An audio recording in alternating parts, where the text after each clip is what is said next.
You're listening to the 95Podcast from the team at 95 Network, where we host conversations specifically designed to support leaders in small and mid-sized churches.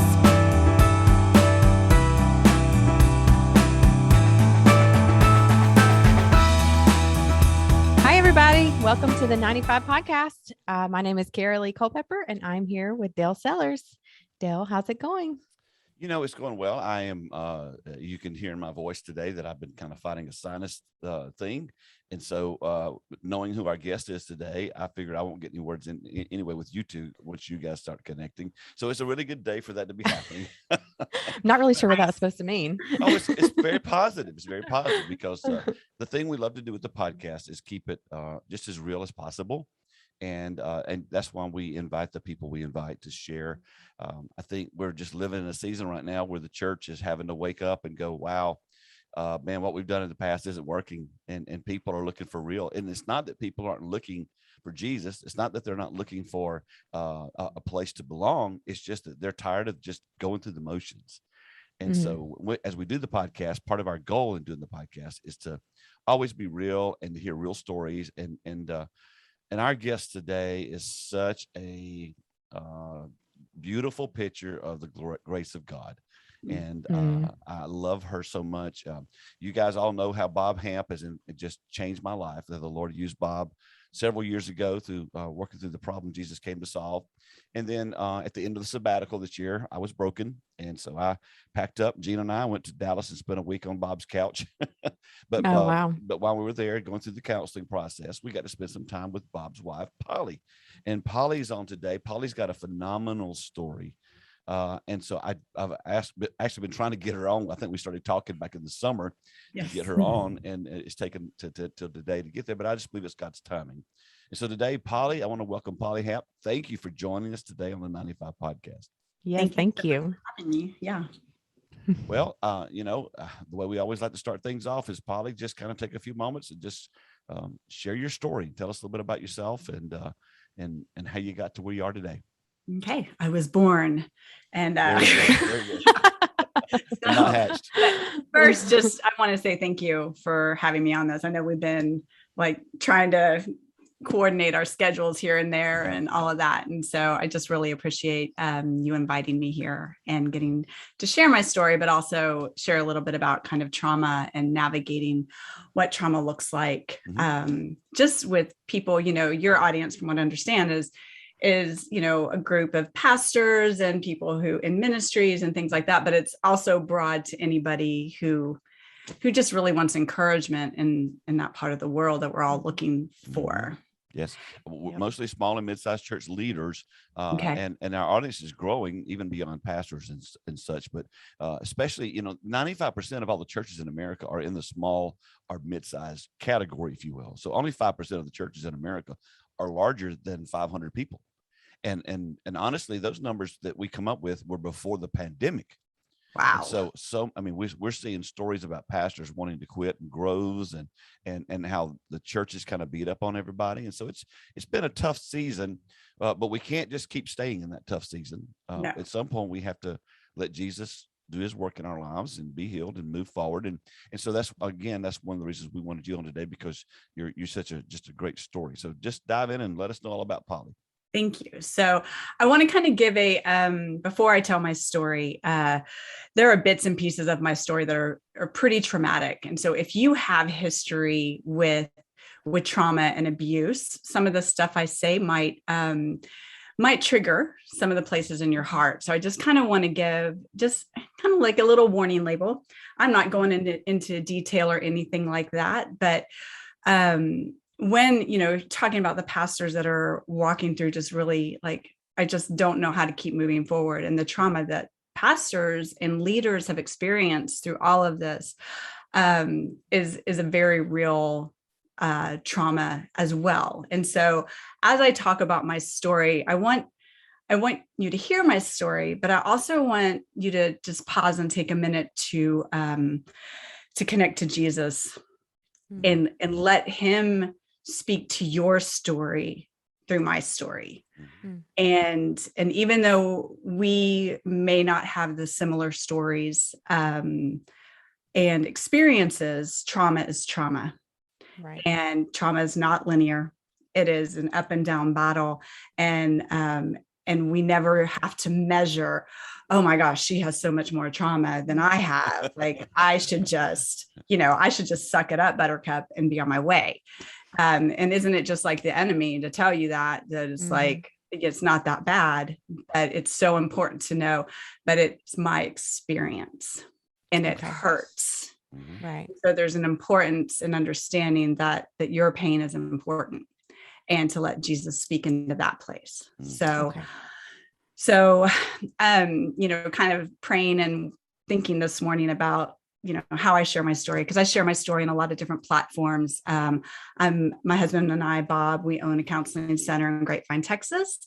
He is he's an LMFT, and I am an NLP practitioner and a trauma recovery coach. Okay. What are those mean? What does that mean? Do you want me to throw all the letters out? Well, yeah, I have no idea what that means. A, B, C, D, E, F, G, H, I, J. So Bob is licensed marriage family therapy, LMFT. And then NLP is like neuro-linguistic programming. And really, it's a really fancy word for, we all store experiences, everything that happens to us. It gets stored either in our nervous system and our brain, just somewhere in there. And what happens is, like, trauma becomes a lens in which we see the world. When interruptions happen, and say you have a car accident, and then after a bad car accident, you will more than likely, not always, just depends on how you experience it, you start wincing. It's like, oh, that car, like, oh, they almost ran the red light. I just got plowed by somebody, not really in real life, but I experienced this. And so it becomes part of your nervous system to where you're bracing for it.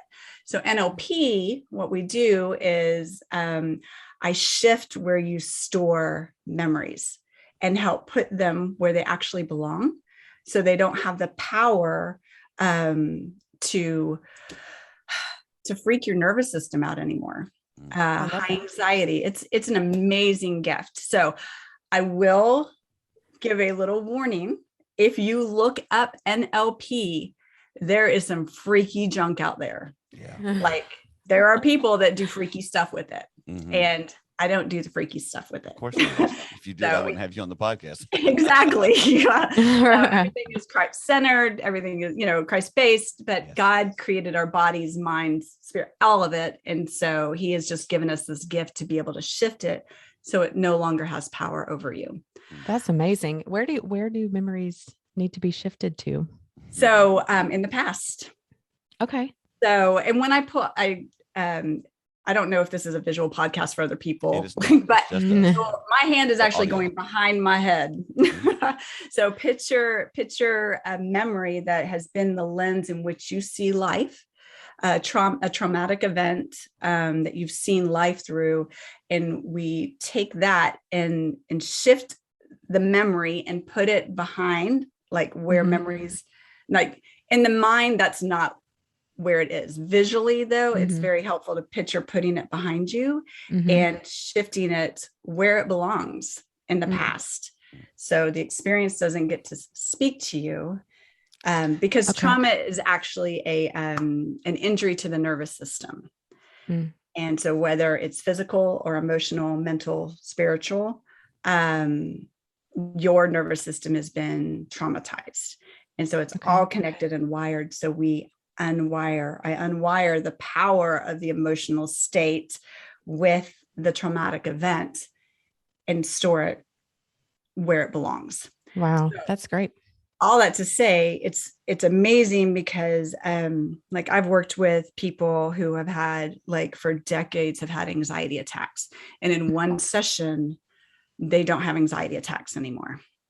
Wow. Once we locate the trauma, the traumatic memory with an experience, that's when we can start disconnecting it and storing it where it belongs. And then you find freedom. I love that word, freedom. I mean, I think what we're looking for. Right. Yeah. And especially, with mental health and things like that, just freedom from that is So Yeah. powerful. Yeah. So you And have enough in your story to talk about how it worked for you. So I give us do. walk So us through some of that. NLP was something that I've, much later learned about. But so for my story as a child, my earliest memory that I have is age 3 when I started being sexually abused. And in that, when you're that young and abuse starts happening, whether it's verbal, physical, sexual, neglect is also a form of abuse. You start establishing core beliefs and core values about the world around you, because you're in your full development. I was still on the edge of pre-verbal. 3-year-olds don't have a full vocabulary yet, and so that abuse, again, that's the earliest memory I have. I don't know if there's more stuff before that, but so like the actual memory started there. And so when you start navigating life through abuse and what is safety and what is not, you don't have a definition of what is. This is just life. Right. Your parents can tell you purple is blue, and your whole life you're going to believe purple is blue because that's what you're raised to know. So the abuse spanned through till I was stopped around 7 before I turned 8. It's when my parents got divorced, my mom and biological father. He was a big part of that abuse. He has passed away. He was one of my abusers. But I don't know who the other men were who abused me. And so this whole world of sexualization, being very much a female who is sexualized, and the level of trauma that happened is like, all you can do is cry out in the ways that how. And nobody knew, nobody saw. And I literally shut that part of myself down. So after the abuse stopped, every one of my actions screamed abuse, but nothing got noticed. Right. Nothing, like I didn't have memory of it until I was 18 years old. So it was full suppression. Like I don't have memories. I have memories of that abuse. I'll have memories of what people tell me about a picture. And then I have a couple of memories here and there that I remember growing up, but pretty much I don't have memories of my childhood. So you just shut that whole entire part down. Yes. Which I have to say is even after the abuse stopped. Oh yeah. Yeah. Yeah. And so that's the part I actually shut down. And yeah, so like memories, I vaguely have memories in high school. Like I have things here and there, but I don't have memories of my past. And it is, one of the questions, I grew up atheist, because my thing was, if there is a God that is so great, how could he let such horrific things happen to a child, to me? And God has been answering that over time. There's no answer like that. I don't know if there's ever an answer that will be satisfying. I just know that he has given me peace in that place. Because I look back and there's some of the things that I have worked through where he showed up. Like because of the sexual abuse, instead of being an introvert, I became an extrovert. And because my sexual senses were awakened at such a young age, and the belief that the only way guys are going to like me or love me is through sex. And so I became very sexually promiscuous at an incredibly young age. I started sneaking out when, let's see, I haven't thought about this in a while, probably 12, 13 years old. I would meet up with guys, like people I didn't know. I don't know how I'm still here. Like, oh my goodness. I was never kidnapped, but it's so, but in that process, I was doing drugs. I'm just trying to fit in. I hate myself oh my gosh, I hate myself. And at one of the one nights I snuck out, I was payment for drugs, and I was raped by the drug dealer. And from that rape, I got pregnant. So at 14 years old, I already hate myself. I'm trying to figure out my life. Pretty much don't want to be on earth.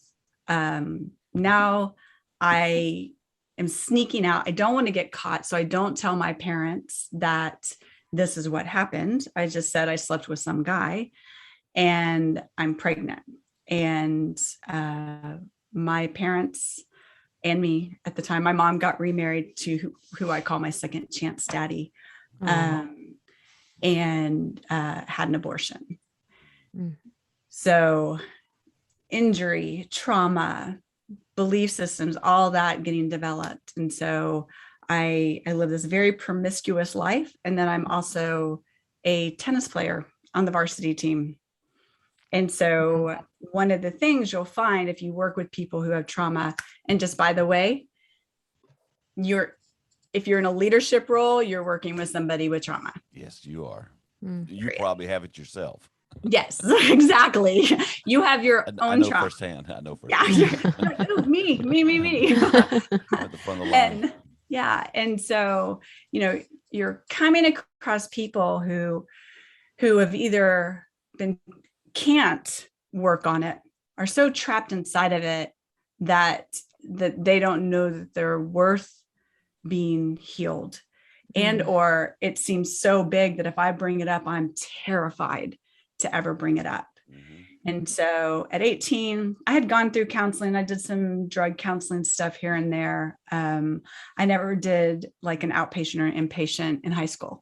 Now, was your mom aware of the abuse at this point? No, not that she didn't know. Okay. So not that I'm aware of. She was very young when she had me. And, one of the things that we talk in our counseling center and just counseling in general is we all repeat our family of origin until we don't. Meaning more than likely there's abuse in her family of origin that, and my bio dad, abuse in his, because it's very, not rare, but it's not common that kind of behavior just forms out of nowhere. Right. It's passed on. Yeah. And so there's this like cycle of just repeating family history, avoidance, neglect, all of that kind of stuff. You put blinders on because you just don't want to see pain and trauma and abuse. So after that, pretty much, playing tennis, but living a pretty compartmentalized life, still sneaking out, sleeping with multiple guys. Not somehow, I'm so grateful for tennis because I had an incredible coach. He was mean as heck. And I loved playing tennis because I could name every one of the balls and because I was so freaking angry and I was a good tennis player. And so, but you had to pass classes to be able to play tennis. And so I think it's the only thing that kept me from being a high school dropout. Yep. Yeah. And still I'm an atheist. So I can look back now and go, oh God, you're so clever. But so I actually graduate high school. And one thing about trauma, and if you've experienced people where you don't understand, it's like 1 minute they're this way, the next minute they're another way. It's like, oh, I'm going to do this. And so there's these things called compartmentalization. And what I was talking about when you forget, like at 18 and before I was 18, I had like so deeply compartmentalized the abuse that I had not forgotten. It just got so stuffed deep that the expression was all abuse, but I didn't know where it was coming from. It wasn't on the forefront of your thinking. Exactly. Yeah. And so I just real quick, because I want to make sure I say this. One of the things that I think God is, when I say I don't know if I'll ever have the most satisfying answer of if God's so great, why do horrible things happen to people? You know, we know about the fall. We know people have choice. We know free will. There are horrible people out there. We know that there's an enemy, both in the spiritual and the natural. You know, we know those things, but when you're trying to navigate it through your own heart, it's hard to receive that. However, I don't know if I would have survived had that not been compartmentalized, had that not been a forgotten memory in time of my life. And so God has created our bodies and our nervous systems and our brains, not as we're broken and I shoved all this down, but as, baby girl, my sweet boy, I'm going to protect you in a way that until you're ready, I will reveal it to you then. And I know I have a path for you to start walking and healing. But right now, this is what you need. Wow. And so if we can reframe that and look at it in a new way, going, it's not how broken we are that I couldn't remember what had happened to me. It was actually a gift. This is grace. Right. This is grace. Grace. Absolutely. And then at 18, I was talking with one of my counselors, and I had a memory of a 7-year-old incident when I was 7. That's actually in my book, of a pretty horrific sexual abuse experience, and it was devastating. And I went to my mom, and she did not believe me. Yeah. And I think she was in shock. I think her response, even though incredibly damaging, was so like, that couldn't have happened under my watch, you know, but at 18, I didn't hear it that way. I heard it as rejection, and that there's more things wrong with me, and that I'm probably crazy. Yeah. You're a bad girl because this happened to you. I'm a bad girl because this is a horrible way to say it, but you asked for it almost. Absolutely. Yeah. I mean, that was very pervasive when I was in high school in the 70s. Yeah. You know, and it's like, it's all lies, but it was all lies. Yeah. It makes the woman or the girls responsible for men. For everything. Yeah. It's crazy. Yeah. And men get celebrated, you know, It's like, ooh, I bagged a girl, you know, and then girls get shredded. It's like, oh, you're a whore, you're a slut, all of those kinds of things. And I was all of those things in high school, but all of those things were coming out of me was like, would somebody just freaking see me? But I don't want you to see me. Yeah. And so my quote unquote rebellion wasn't, you know, it was kind of the forget the world. I won't say the other word. Forget the world. Thank you. You're welcome. I know my audience. Yes, good. Forget the world, but please, will the world save me? And it is such a battle. And so if you've got kids, if you've got the youth, you've got yourself, you've got a spouse, all of that is so like, it doesn't make sense. I'll talk a little bit about it in the end when I talk a little bit more about kind of healing from trauma, but it is crazy making. But it's very much the attributes of what abuse does. So 18, I get into a college, SFA, go Lumberjacks in Texas, big, huge party school. Woohoo! Yay! Whatever. Lumberjacks. Yeah, purple and white. I think we actually did really good. Anyway, doesn't matter. Yeah. Because I didn't care. Squirrel. I was what, Dale? Squirrel. Yeah, exactly. Yay. I was an art major, film minor. I wanted to be an animator. I painted all through high school. I wanted to work for Disney or and then that was kind of the shift over, because I graduated in 91, and that was a shift over into like computer animation was starting to become a thing. And so I was studying that. And then I went from high school as the bad girl.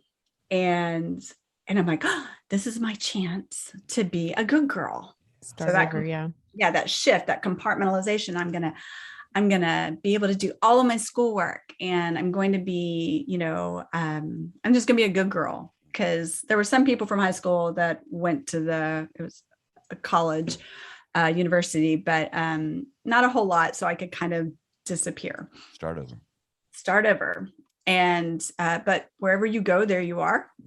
That's the truth. So my everything came with me, and I couldn't forget the past, and I couldn't forget the ghosts and the pain and all that. And, trauma happened to me, but there were a lot of places that I put myself in that created more trauma. Yeah. Mm-hmm. And, tell that to a 14, 15-year-old. It's like, it's very difficult to kind of come to grips with that. But it's definitely a process of going, okay, my pain was so great that I still put myself in painful situations. So I get to school, want to become the good girl. And, but I have this quote unquote friend. I'm doing quotes right now. I know you can't see it, but those are usually not the good friends. And this guy comes up and says, hey, I'm DJing at a strip club. Would you be interested? And I said yes.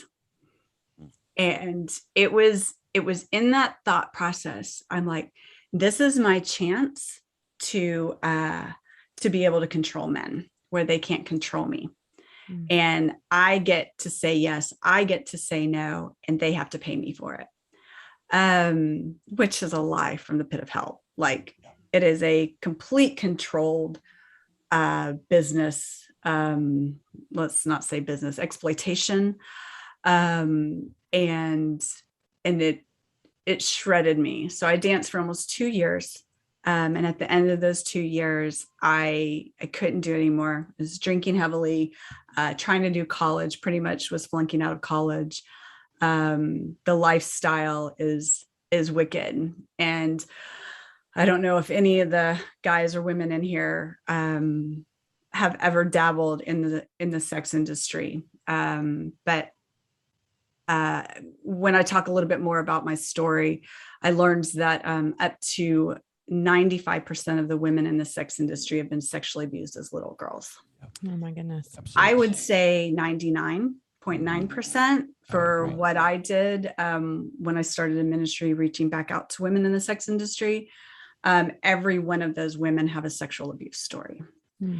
So for those who advocate or say, oh, it's not that bad, it's just a business and all that, there's a reason why people go into the sex industry. There's a reason why you have a stage name and you never use your real name, because you literally have to change your identity to walk through the doors or to do film or to do calls, being prostituted, to be able to shift yourself into that world. You have to change your identity. And so after those 2 years, I tried to take my life.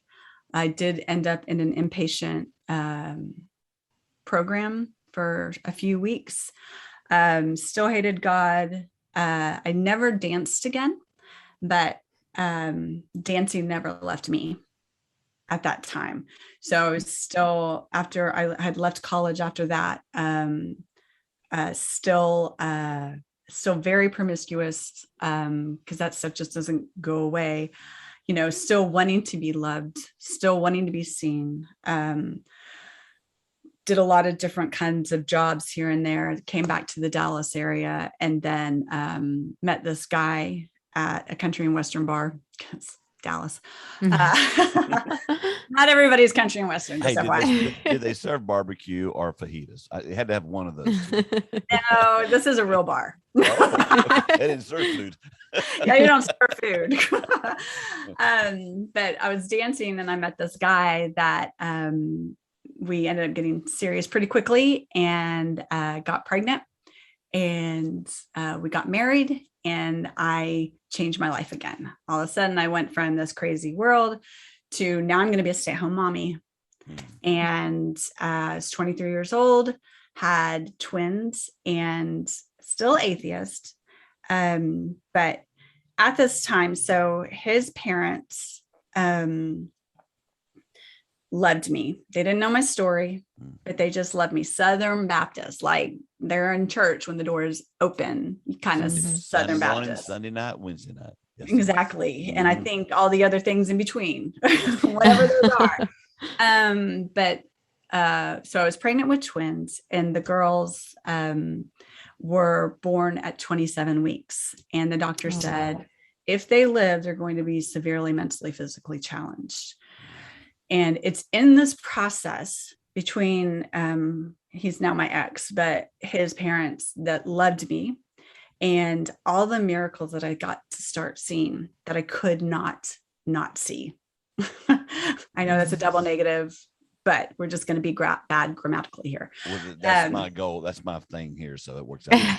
Perfect. I've got my whole own dictionary over here. Yes. Mm-hmm. But it's in that process. So the girls were born in 96. All these miracles, they are perfectly fine. We take them to the neurologist when they're like 18 months old because they had brain bleeds and all of that. And the neurologist is like, I don't believe in God and I don't believe in miracles, but I cannot explain your children.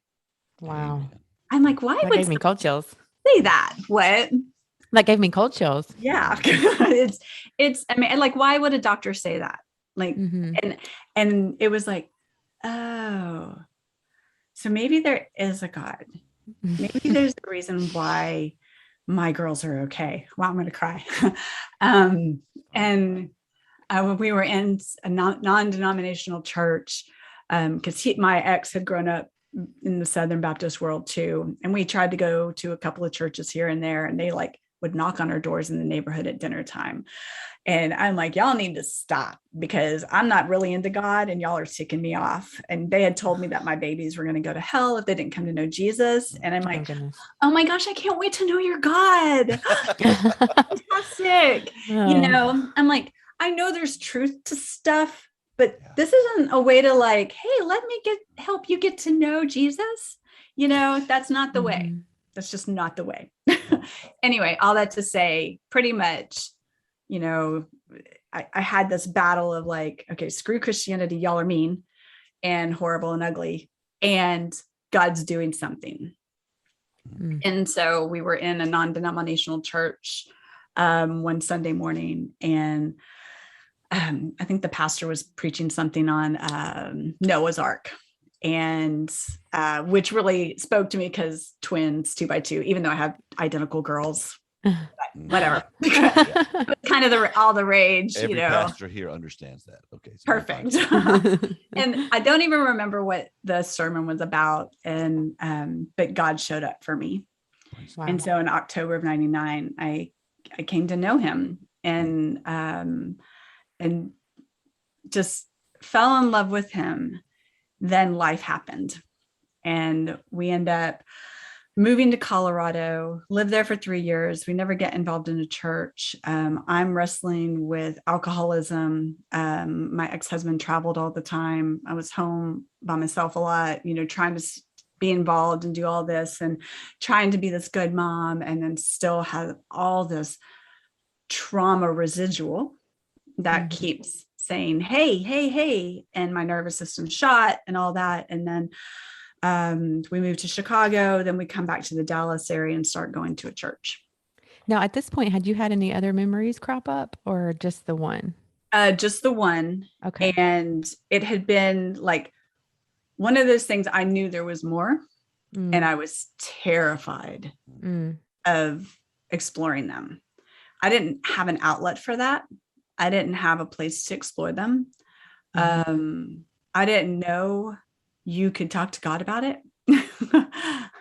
I didn't know God was like, it's like, oh, these things happen to me. Now I have to deal with it. The outward expression of all the trauma was very damaging to our marriage. And he had his own stuff. And so us mixed together was just a really difficult stuff. And so we get back to Dallas. We start going to a church, and nobody knows my story. They embrace me. I'm watching. I'm like, okay, I know Jesus, but I'm not sure if I trust these Christian people because I've been hurt by y'all. But I'm going to go do the right thing, and I'm going to go volunteer, and I'm going to do all the meals, and I'm going to do this thing, and we're going to be part of a Sunday school class and all that. My ex sang on the choir, we did all the good church stuff. And started like inhaling all the Beth Moore studies, doing all the Bible studies I could and all that. And then just really starting to know God in a new way without the Holy Spirit, because I know it's part of the Trinity, but we didn't dabble in the Holy Spirit in the church that I went to. We only did the God, the Father, and Jesus. So pick the denomination, but God started speaking. And I remember one time, how am I just check on that? Sitting there, and God, I could feel that he wanted to talk to me. And I'm like, because I had been doing a little bit of work here and there on my story, and my story had kept coming up. I didn't share my story because God forbid if anybody knew that I had been a stripper. That's not kosher. That is not cool. Like you don't talk about that. You don't do that because you are, for one, hide all your kids, hide all your husbands, because, hide. And then the women are like, oh my gosh, she's crazy. And I am.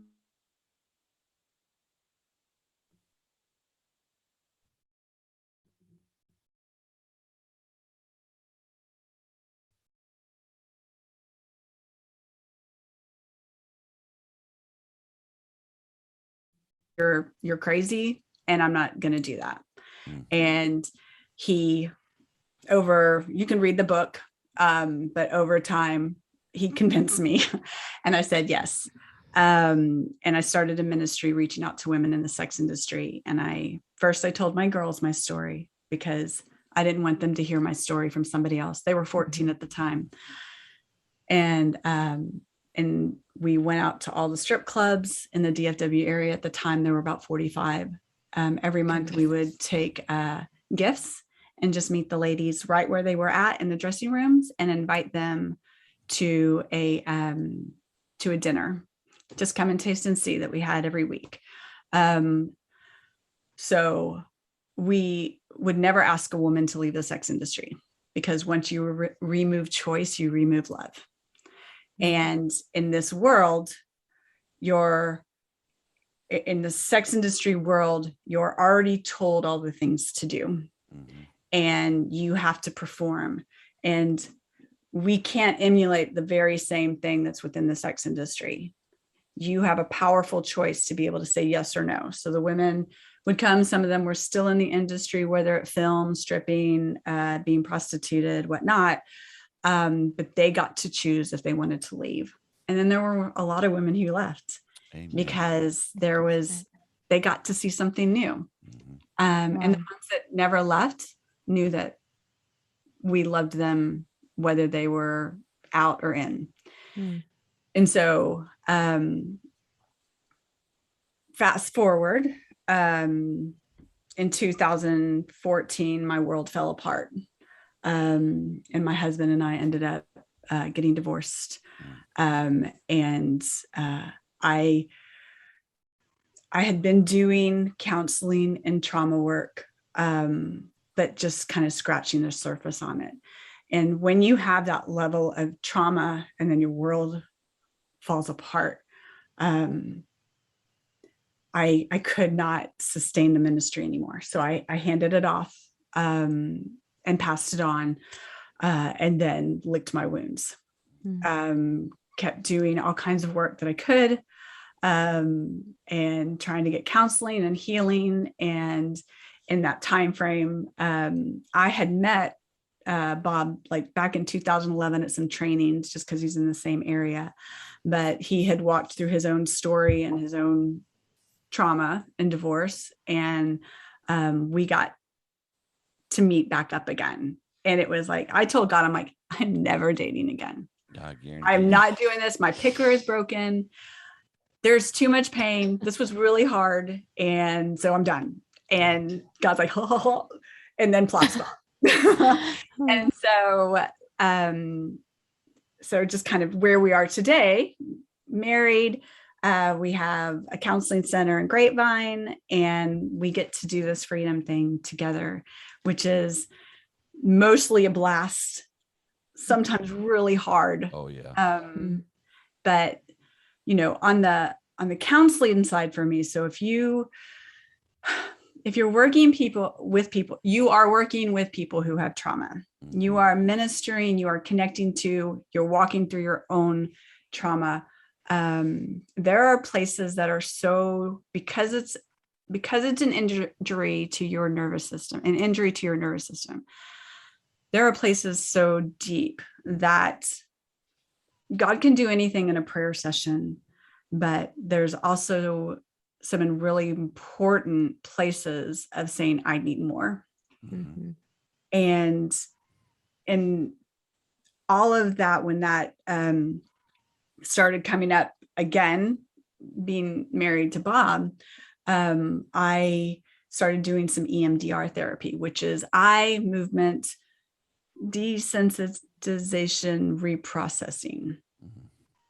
And I may have just totally slaughtered that, but look it up. EMDR. I loved it. Perfect. That's going to be my alphabet for that. But it has been probably the hardest 2 years processing this stuff. All the while, I'm also doing counseling for other people. You're actually doing counseling. Exactly. I'm actually helping people, walk through their own trauma. And so we can live in both worlds. Yes. We can have both ands. I think that's just how God works. There's the both ands. And so you can have your own trauma and dealing with it and still be a powerful healing light for other people. Mm-hmm. It gets sketchy if you're looking for other people to complete you. Yes. When you're trying to quote unquote help them. Mm-hmm. So you've got to find that balance to where it's like, I can compartmentalize my own pain and I don't need other people to make me okay. Yeah. I have a huge question I want to ask you. Yes, sir. Why does the church, as a general rule, why is the church not even aware of this? In your opinion? Why is the church not aware of this? Because I mean, know, because I came there, I was broken. And anyone who doesn't understand what I'm talking about, go back and listen to the podcast that we did. It was around 95, 96 podcast about my sabbatical, because I was broken. And God did an amazing work in my life the week I was with you guys. Yeah. And honestly, Polly, I have no way to communicate what you mean to me. I don't know you that well, but I know your story. And when I see you and I see your story, I see Jesus. Because only Jesus could turn your life around. Yes. And only Jesus can take a girl who was abused at least from 3 years old and back and go through all you've been, and now you're helping people. And I've always been told that the greatest ministers are the people who minister in the arenas where they've been set free. Yeah. But why, in your opinion, if you have one, why does the church not understand this or deal with this? Or do we not know?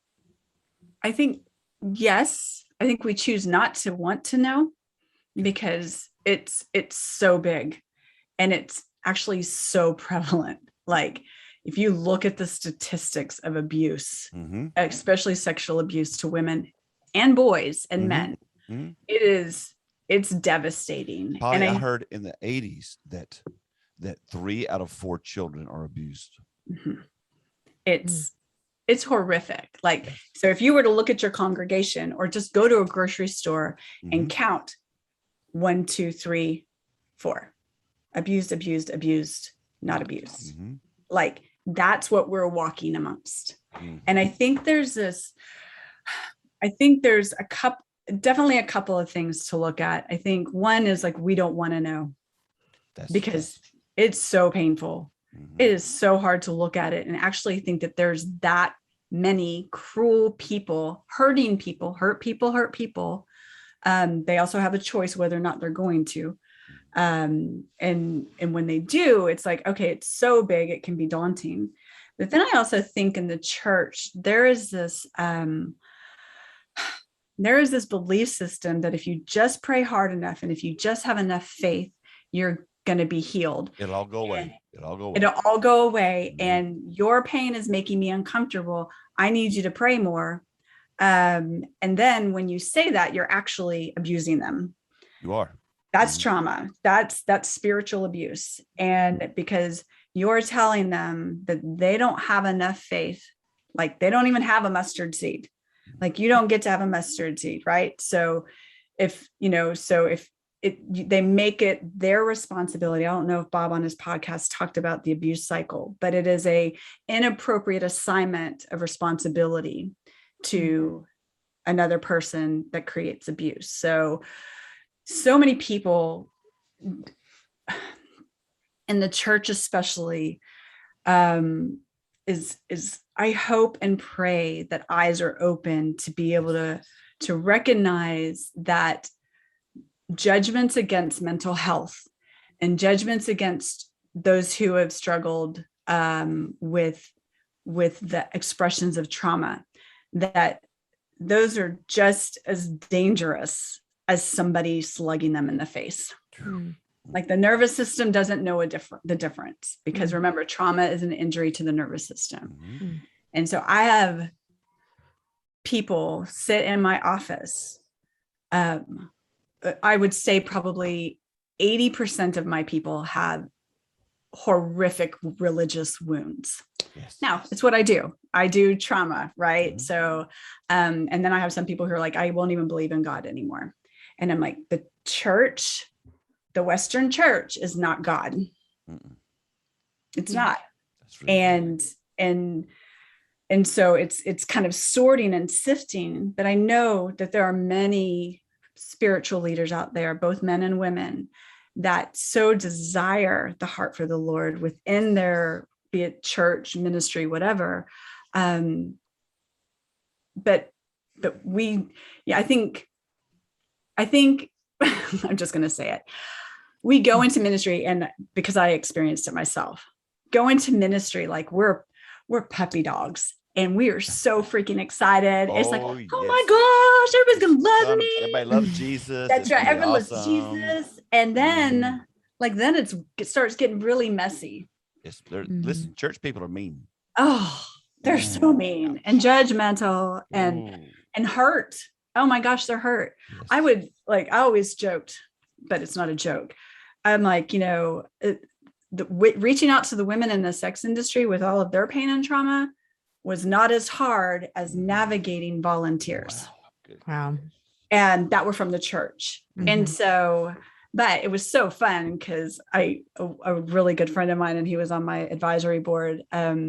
He was like, I'd never touch the West. They do a lot of ministry in India.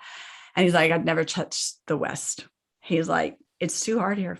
Well, Polly, I've always said that, if you ask people, what is the worst spirit, if you could engage them, they're going to, it's not pornography. It's not sex. It's not drugs. It's not alcohol. The worst spirit is a religion. Yeah. Because religion's what drove the people who put Jesus on the cross. Yes. And America's filled with it. Our churches are filled with it. And I think God's brought a correction to us through our reactions to the pandemic. Yeah. Because what we were doing before wasn't working. And this is why I wanted to have you on today. Good gracious. We could talk for 3 hours.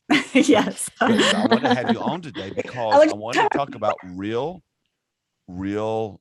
ministry, real, touching people where they are. before I ask the final question, Carolee, did you have anything that you wanted to ask Polly before I kind of wrap? I think I have one thought. I'm thinking about your ministry and, you telling your story and your vulnerability even today. And, like how has being open about your story, one, helped you with your healing, and also how has your vulnerability ministered to others? Great question. What's a great question? I think vulnerability helps other people know that they can be vulnerable. Yes. It's totally that agree. It's that ripple effect. And it's like, oh, if one person can do this, then maybe I can do it a little bit. I remember the hardest part of sharing my story is once you share it, you can't get it back. That's right. That's right. Once it's out there, it's out there. Mm-hmm. And it was so weird because one of the things that I thought, and so I just want to encourage the church here. One of the things that I thought would happen is that I would be shunned out of the church. I'm like, God has spoken to me to say yes to reaching out to women in the sex industry and share my story. And the biggest fear I had was that I was going to be thrown out. Yeah. I was not. I never had cruel words spoken to me. I did get shredded. Gosh, what was I? I was speaking at a conference in Katy, and I got shredded by some guys on Twitter that were listening to the talk live, telling me to get off the stage. Now, they didn't even use their real name, and I had said something that's like, we don't go into the strip clubs preaching the gospel because we are the gospel. Mm-hmm. And in this denomination that I was speaking at, the gospels had a completely different meaning. So this gentleman explained all that to me, which was really wonderful. So all that to say, to the answer of your question, is there are moments where it's like, I never want to share my story again. I'm going to pull all of my books. I'm tired. Mm-hmm. And, but then it's like, I can't not share it. I remember starting the ministry and I was like, if it's just one woman, if one woman gets set free, if one woman finds that her heart and her mind and her body are not broken because of abuse, then I have done my job. I've done what I'm called to do. Yes, and I've had the honor to reach thousands of women and people, and men read my book and their hearts are healed. Mm-hmm. And they get to experience something that God wants to speak to them about. So it's hard to be vulnerable. Sure it is. Yes, absolutely. Yeah. But it's also a lot of bravery. Say again. I said it takes a lot of bravery. It also, I think it's harder not to be vulnerable. I got one question I always end the podcast with. Before I do that, I've got to tell you this again. I think you're one of the most beautiful, lovely representations of the grace of God that I personally know. And though I love your husband and for what he's done in my life and how God has used him and really, I tell everybody I'm just a donkey. If you know the story where the Lord spoke through a donkey, I think Bob's just a donkey because God's given him some great insight. But you, my dear sister, are such a trophy of the grace of God that he looks at with the apple of his eye and goes, oh, she's so beautiful. And how God could heal all that you've been through. It amazes me. Thank you. So as we wrap up this podcast, and I didn't mean to mess you up right there. It's great. can you close out today? You're speaking to hundreds of pastors and leaders of small churches all across America. Whew, my goodness, man, the presence of the Lord is here. What's one word of encouragement or advice or wisdom you could give to our churches today? Because literally, I just posted on social media before we did this. Try something new. I just literally posted that. And what we've been doing, pastors, leaders, it's not working. Yeah. So what would you tell us today as a word of encouragement or advice or wisdom to these churches? The word I keep hearing when you started asking that question is pause. Stop pushing so hard. Pause and connect to yourself, and then connect to God and just say, hi, God. He doesn't need performance. He doesn't need you praying on the rooftop, rocking back and forth, trying to be something, because you already are. Pause, connect to self, and connect to the source of life, and just say, hi, God, and remember, and let him remind you why you're here, and why you do what you do. And ask him for a picture. So beautiful. Yeah. I look forward to when our lives are done and we're sitting by the river on the other side. Yeah. With you and Bob and Carolee and David and me and Gina. And just thanking him. Yeah. For what he's done in our lives. So thank you for being so willing to be vulnerable and to share your story and to be honest. And Jesus, thank you. Yes, Lord. For redeeming Polly. Thank you, my sister. Thank you, sir. Thanks for listening to the 95 Podcast. We look forward to sharing another episode with you next week. In the meantime, visit our website at 95network.org. The website is loaded with great resources created for small and mid-sized church leaders. Until next time, have a great week.